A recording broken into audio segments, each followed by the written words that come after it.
अफगानिस्तान एक बार फिर दहल उठा है। इस बार जो धमाका हुआ है उसमें तालिबान सरकार को निशाना बनाया गया। काबुल में हुए इस धमाके में तालिबान सरकार में शरणार्थी मामलों और प्रवास मंत्री खलील रहमान हक्कानी की मौत हो गई। इसके अलावा उसके 3 बॉडीगार्ड समेत कुल 12 लोग मारे गए हैं। यह हमला शरणार्थी मंत्रालय में हुआ है। हमला उस वक्त हुआ जब वह खोज से आए एक समूह की मेजबानी कर रहे थे। अब तक हुई जांच में जो सामने आया है उसके मुताबिक इसे एक आत्मघाती हमला बताया जा रहा है। हालांकि आत्मघाती हमलावर मंत्रालय के अंदर तक कैसे पहुंचा, इस बारे में अभी तक कुछ सामने नहीं आ सका है। वहीं अगर बात खलील रहमान के राजनीतिक सफर की जाए तो ग्राफिक्स के जरिए इसे समझने का प्रयास करेंगे। खलील रहमान का राजनीतिक सफर, आपको बता दें कि खलील रहमान हक्कानी तालिबान सरकार में शरणार्थी और प्रवास मंत्री थे, जिसे अगस्त 2021 में तालिबान की सत्ता में वापसी के बाद कार्यवाहक तौर पर यह जिम्मेदारी सौंपी गई थी। वह तालिबान के आंतरिक मंत्री सिराजुद्दीन हक्कानी के चाचा थे। अफगानिस्तान के पख्तिया प्रांत में जन्मे हक्कानी पश्तूनों की जदरान जनजाति से ताल्लुक रखते थे। अफगान युद्ध के दौरान हक्कानी पर इंटरनेशनल फंड जुटाने की जिम्मेदारी थी। वे हक्कानी नेटवर्क का प्रमुख नेता थे। हालांकि वे पिछले कई साल से तालिबान के साथ काम कर रहे थे। उससे पहले हक्कानी कुछ समय तक अल-कायदा से भी जुड़े रहे। 2002 में हक्कानी को तख्तिया प्रांत में अल-कायदा को मजबूत करने की जिम्मेदारी दी गई थी। आपको बता दें कि खलील रहमान हक्कानी अफगानिस्तान में सक्रिय हक्कानी नेटवर्क का प्रमुख नेता थे। हक्कानी नेटवर्क की स्थापना खलील के भाई जलालुद्दीन हक्कानी ने की थी।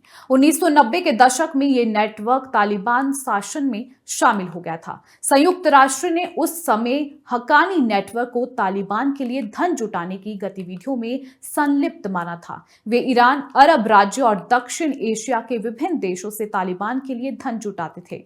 हक्कानी को 9 फरवरी 2011 को संयुक्त राज्य अमेरिका ने एक वैश्विक आतंकी घोषित किया था। उस पर $5 मिलियन अमेरिकी डॉलर का इनाम भी था। अल-कायदा के साथ संबंध और तालिबान के लगातार समर्थन की वजह से उस पर प्रतिबंध भी लगाया गया था। अब सवाल ये उठता है कि हक्कानी नेटवर्क क्या है। आपको बता दें कि हक्कानी नेटवर्क का अफगानिस्तान में काफी प्रभाव है। एक दौर था जब इस गुट को अमेरिकी खुफिया एजेंसी CIA का समर्थन था। उस वक्त ये ग्रुप सोवियत संघ के खिलाफ लड़ रहा था। बाद में ये जब अमेरिका के लिए मुसीबत बना था, CIA ने इससे पल्ला झाड़ लिया और इसे एक आतंकी गुट के तौर पर घोषित कर दिया।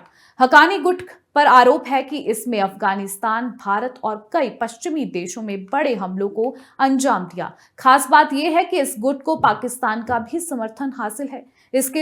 इसकी जड़ें पाकिस्तान में भी फैली है। इस गुट के लड़ाकों को कभी ISI भी ऑपरेट करती थी। यही तय करती थी कि कहीं भी हमले के लिए हक्कानी गुट के लड़ाकों को कितने पैसे मिलेंगे। अफगानिस्तान सरकार के गठन के वक्त बरादर से हुई थी कहासुनी। आपको बता दें कि अफगानिस्तान सरकार के गठन के वक्त खलील रहमान हक्कानी की अफगानिस्तान सरकार में उप प्रधानमंत्री मुल्ला अब्दुल गनी बरादर से कहासुनी भी हुई थी। ये कहासुनी की वजह रणनीतिक तौर पर तालमेल नहीं होना बताई गई थी। बताया जा रहा है कि मुख्य विवाद ये था कि अंतर्राष्ट्रीय स्तर पर मिलने वाली मदद का बंटवारा कैसे हो, अमेरिका और नाटो से कैसे संबंध रखे जाए। इसके अलावा एक वजह यह भी थी कि तालिबान स्वतंत्र तौर पर आगे बढ़ना चाहता था, जबकि हक्कानी चाहते थे कि सरकार का गठन पाकिस्तान के निर्देशन में हो।